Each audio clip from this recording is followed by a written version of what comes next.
C'est adopté. Adopté. Donc, Monsieur le leader adjoint, pour la suite de nos travaux. Je vous demanderai de bien vouloir rappeler l'article 19 du feuilleton.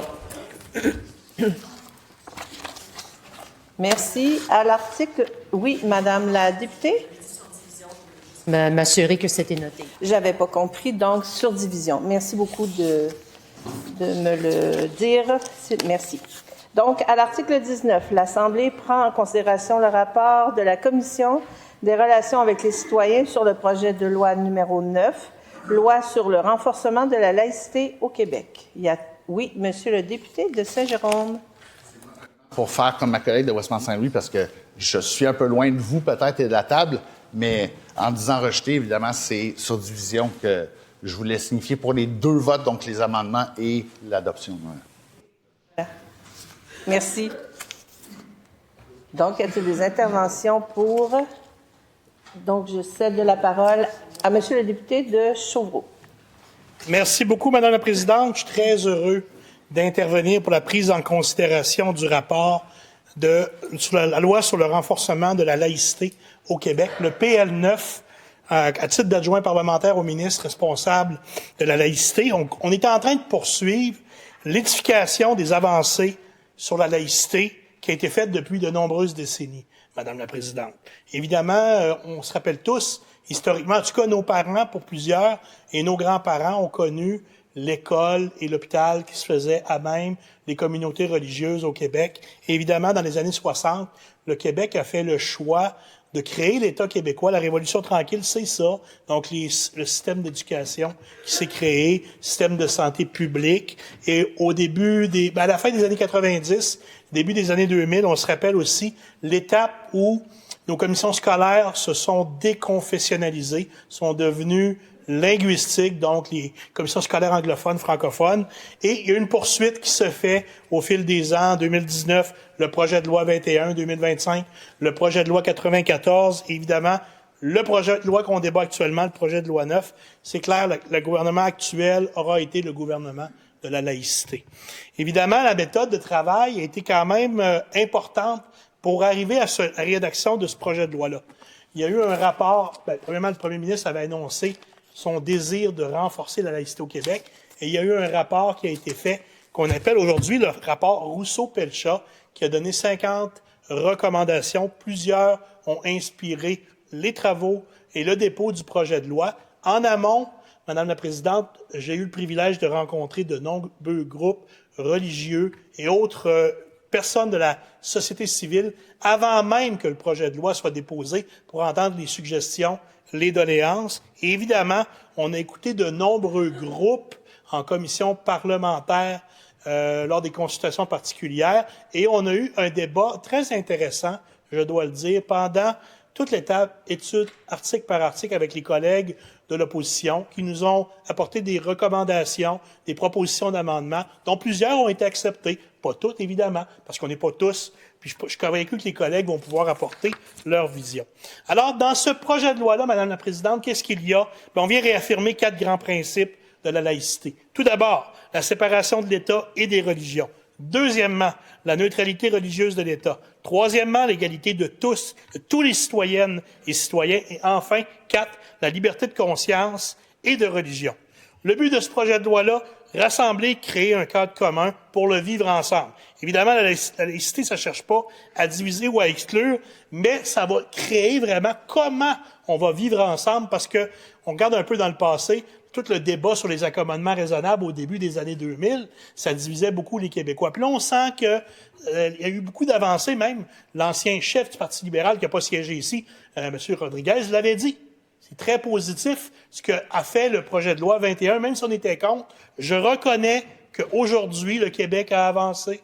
Et ce bout-là, c'est au départ, il y avait une vive opposition, puis voyez-vous, avec le temps, les gens se sont ralliés. C'est sûr, il faut vivre l'expérience pour l'apprécier davantage. Donc, qu'est-ce que ça va changer? Tout d'abord, la fin de la pratique religieuse dans nos institutions publiques, notamment les cégeps et les universités. Il va quand même y avoir, comme certaines exceptions au travers de la loi. On parle en santé, dans les milieux carcéraux, dans les résidences privées.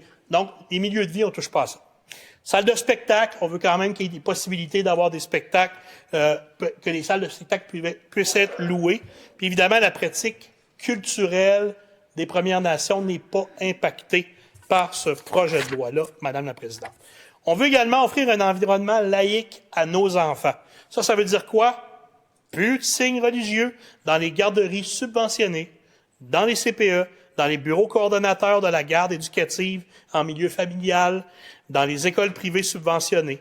On ne pourra pas porter de signes religieux pour le directeur national de la protection de la jeunesse, les directeurs de la protection de la jeunesse et les personnes que ce dernier autorise à exercer certaines responsabilités auprès des enfants à la suite d'un signalement, ainsi qu'un certain nombre de membres du personnel de Santé Québec qui travaillent dans un centre de réadaptation pour jeunes en difficulté. Il y a un droit acquis en passant, Madame la Présidente, qui a été prévu pour tous ces employés-là s'ils portaient un signe religieux au moment du dépôt du projet de loi. Ensuite de ça, qu'est-ce que ça va faire? Ça va offrir un environnement laïque aux nouveaux arrivants. Donc, plus de signes religieux pour ceux qui fournissent un service dans un programme d'accueil, de francisation et d'intégration. Encore une fois, le droit acquis s'applique. Le visage à découvert, obligatoire tout le long du parcours. Donc, du préscolaire jusqu'au post-doctorat va devoir avoir le visage à découvert. Donc, la garderie est inclue, évidemment. Et le but, c'est de faciliter l'apprentissage, la communication et la vie en société. Le réseau de l'enseignement privé subventionné devra faire certaines modifications, à tout le moins. Pas de ségrégation sur le recrutement du personnel et les élèves. Pas de transmission de pratiques religieuses pendant les services éducatifs prévus au régime pédagogique. On va devoir également mieux encadrer la pratique religieuse. Ce qu'on veut dans ce projet de loi, c'est de mettre fin aux prières de rue et de favoriser le vivre ensemble et enfin protéger également l'accès aux lieux de culte. Ça veut dire qu'il y aurait des amendes pour des personnes qui décideraient de venir entraver ou empêcher la pratique religieuse dans les lieux de culte, Madame la Présidente. Alors, autre mesure, il y en a quelques autres qui sont importantes et qui méritent d'être soulignées.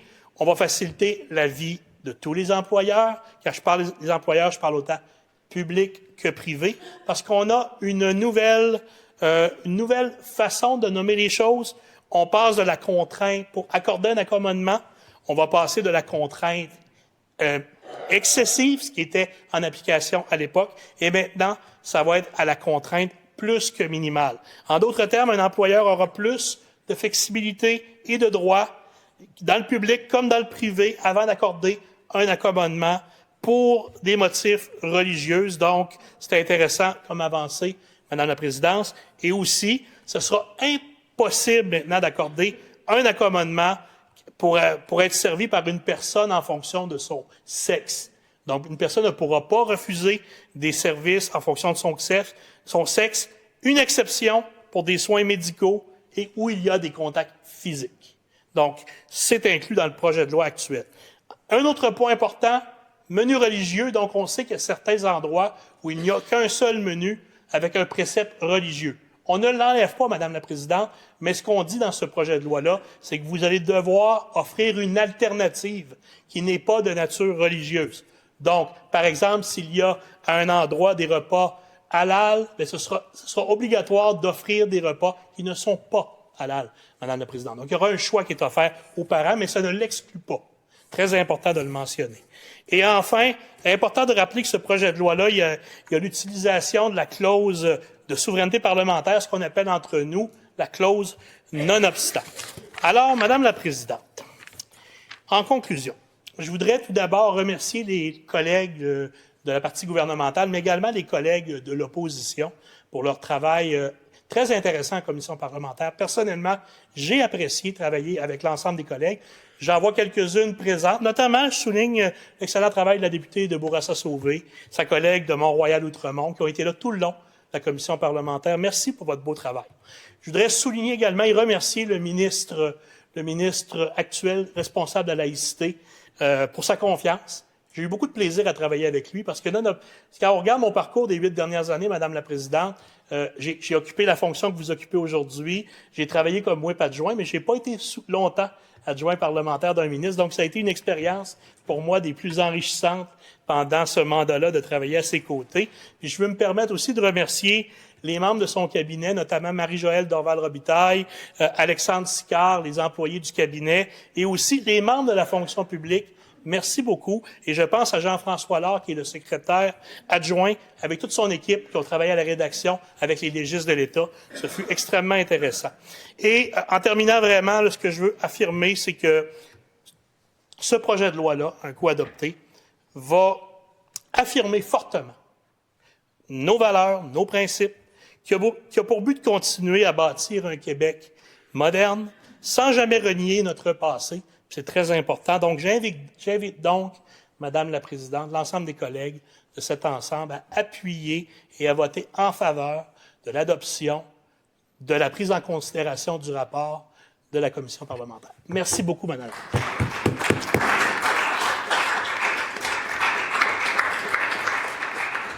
Merci, Monsieur le député de Chauveau.